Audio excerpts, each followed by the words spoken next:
السلام عليكم ومرحبا بكم معايا، نتمنى تكونوا كاملين بخير وعلى خير. اليوم فيديو جديد غادي نحضروا فيه غريبة السميدة اللي مشهورة بزاف وسهلة التحضير مع جميع الأسرار ديالها.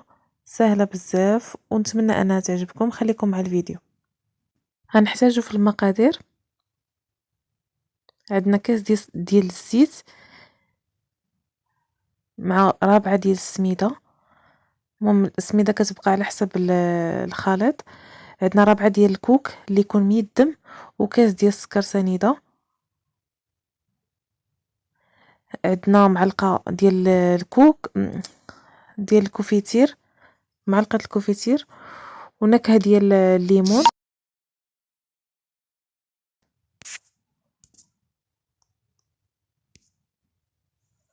ثلاثه ديال البيضات وخماره والملحه، معلقه صغيره الملحه. الا ما كانش عندكم النكهه ممكن تكتفيو غير بقشره الليمون. حتى قشره الليمون يعني ديروهم بجوج، قشره الليمون ومع النكهه كتجي زوينه بزاف. وبالليمون هاد الغريبه هادي كتجي رائعه. المهم هنا اول حاجه غادي نديرو البيض. في هاد المرحله هادي يعني هاد المقادير الاولين اللي سائلين ممكن تخدموهم في ميكسور ولا بالكاس، في الكاس ديال مولينيكس، يعني كتسهل عليكم المأموريه. انا غنخدمهم غير بيديا. هنا درت 3 ديال البيضات، غادي ندير الملحه،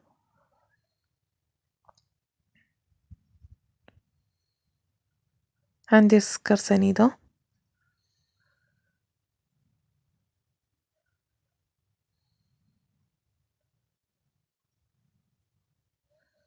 هنا عندي كاس ونص ديال السكر سنيده. المهم كتبقى على حسب الرغبه، بغيتو ديروا غير كاس من الاحسن. هنا ضروري نخدمو مزيان هاد البيض مع السكر. كيف ما قلت لكم خدموهم غير في مولينيكس، كتسهل عليكم القضيه ديال باش يذوب لكم هذا السكر كامل. المهم انا غادي نستمر بهذه الطريقه هذه حتى كيذوب لي داك السكر في يدي.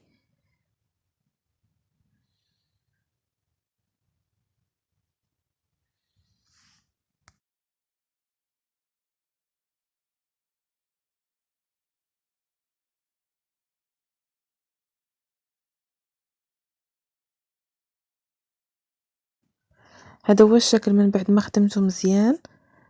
غادي نضيف هنا النكهه ديال الليمون، درت تقريبا واحد نص معلقه. اللي ما عندوش يدير غير قشره الليمون حتى هي كتجي النكهه ديالها مزيانه وزوينه. غادي نضيف الزيت، كاس ديال الزيت ما عامرش بزاف، وغادي نخدم هاد المقادير حتى هما مزيان.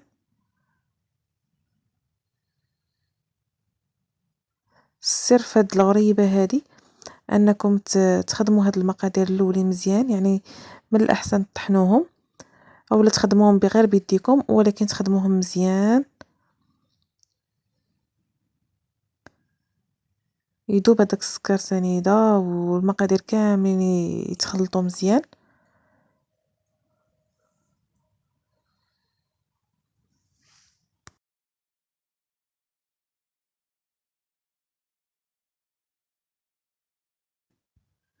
هنا غادي نديرو الكوك ضروري ما يكون الكوك ميدم باش ما يشربش لينا هذاك المقادير الاخرين وما غاديش تجي الغريبه زوينه. ضروري يكون الكوك ميدم، يعني غادي نديرو في يدينا نحكوه شويه وغادي يبان لينا تيطلق الزيت.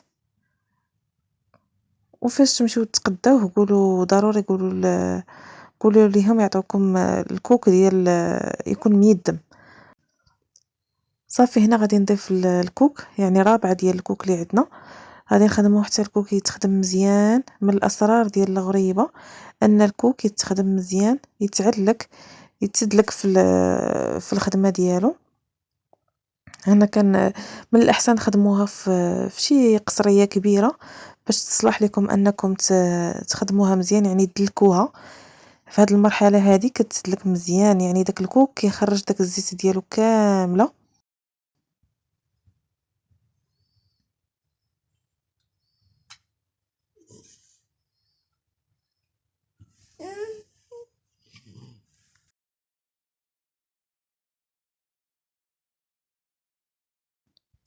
هنا غادي نزيدو معلقة كبيرة ديال الكونفيتور، من الأحسن يكون ديال المشماش، وغادي نبدا نضيف السميدة. عندي رابعة ديال السميدة وغادي نضيفو شوية بشوية حتى نشوفو واش غادي نحتاجوها كاملة، نقدروا ما ناخدوهاش كاملة على حسب الخليط واش تجمع لينا، يعني ما خصناش نضيفوها في دقة واحدة باش ما يتشربش لينا هاد الخليط هذا ديال الغريبة.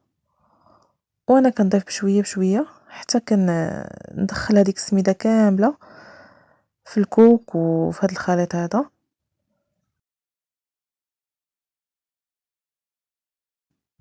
صافي غادي ندخلو هذيك السميدة في الغريبة كاملة.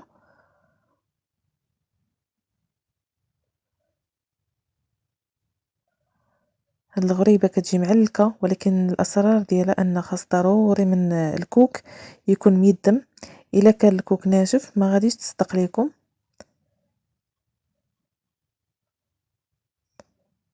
صافي غادي نستمر بهاد الطريقة هذه. غادي نضيفو الخمارة ما نساوهاش، خليتها حتى لاخر مرحلة. هنا راه ما كملتش السميده، راه شتو شحال خليت. صافي كنشوف ان الغريبه كتجمع ليا، صافي تنحبس. هنا غادي ناخدو سكر كلاصي يكون سبيسيال ضروري، وخدو شي نوعيه تكون مزيانه. صافي وغادي نبدا نشكل الكويرات الحجم نتوما اللي كتحكموا فيه. انا هنا درت حجم متوسط، يعني ما درتهمش كبارين بزاف وماشي صغار. كندوز يديا في الماء زهر وكنشكل منها كويرات. صافي غادي نستمر بهذه الطريقه هذه. نتمنى ان الصوره تكون باينه. هنا غادي ندوزوهم في سكر كلاصي، ضروري ما يكون سكر كلاصي سبيسيال. الا كانت نوعيه مزيانه تبقى شادها هاد الغريبه هذه، يعني ما تيمشيش وما كيتحرقش لينا في الفران. صافي غادي نستمر بهذه الطريقه هذه حتى نكملهم كاملين.